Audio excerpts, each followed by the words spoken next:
Welcome to another episode of the Philly Public Health Chats, the podcast where we explore the lives of the pioneers who changed the course of medicine and public health. I'm your host, Dr. René Najera. I am the Director of Public Health at the College of Physicians of Philadelphia. Today, we're going to learn about the remarkable life and contributions of Emil von Behring, the man whose groundbreaking work on diphtheria serum therapy earned him the first ever Nobel Prize in Physiology or Medicine. You might not know his name, but if you've been vaccinated, you've benefited from his legacy.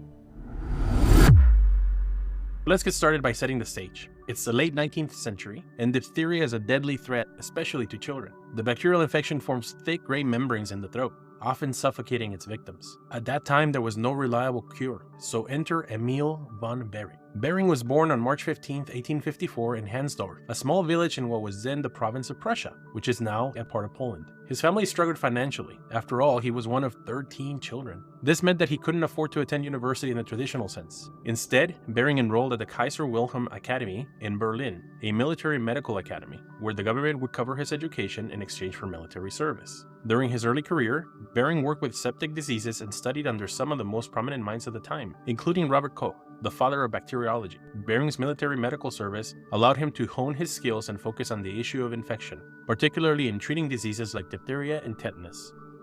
In 1890, Emil von Behring made a major breakthrough in collaboration with a Japanese bacteriologist named Kitasato Shibasaburo. Together, they developed the first antitoxins for diphtheria and tetanus. They achieved this by injecting animals like guinea pigs and horses with weakened versions of the bacteria. The animals' immune systems responded by producing what we know today as antibodies. By extracting these antitoxins from the animal's blood, Behring found a way to treat patients suffering from these infections. It was a process that would eventually save countless lives. Behring's work quickly earned him recognition across the globe. In 1894, he was awarded the Cameron Prize for Therapeutics at the University of Edinburgh, and just 7 years later, in 1901, he was honored with the very first Nobel Prize in Physiology or Medicine. His efforts earned him the title Savior of Children, and for good reason. Diphtheria had been one of the leading causes of death in children before his serum therapy. But Behring wasn't just resting on his laurels after his Nobel Prize. In 1904, he founded the Behringwerke in Marburg, a company that would go on to produce vaccines and antitoxins. He also turned his attention to tuberculosis, working on bovine vaccines in an attempt to prevent the spread of this dangerous disease. Unfortunately, he wasn't able to develop a successful human vaccine for tuberculosis,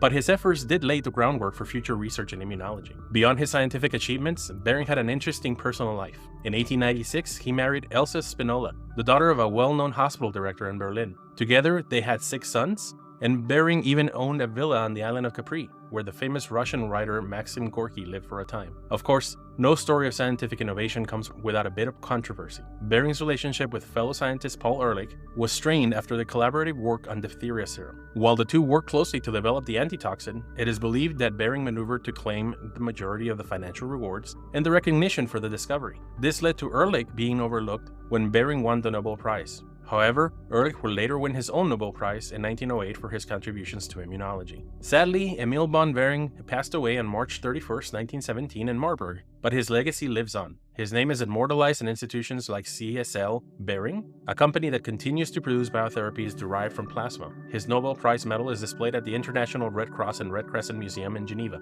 And today we remember him as a pioneer who transformed the way we treat infectious diseases. Behring's life was a testament to the power of scientific perseverance, and his work laid the foundation for modern immunology. The next time you or your loved ones receive a vaccine, you're part of that legacy. So that's all for this episode of the Philly Public Health Chats. If you enjoy learning about Emil von Behring, don't forget to subscribe, rate, and share with your friends. We got plenty more episodes coming up about the scientists and medical pioneers who changed the world. And we also invite you to check out the College of Physicians website at collegeofphysicians.org and take a look at what we have going on at the college. Or visit the college at its historic building at 19 South 22nd Street, right in the heart of Philadelphia, where you can check out the exhibits from the Mutter Museum and attend special events hosted by the college. Until next time, stay curious, stay healthy.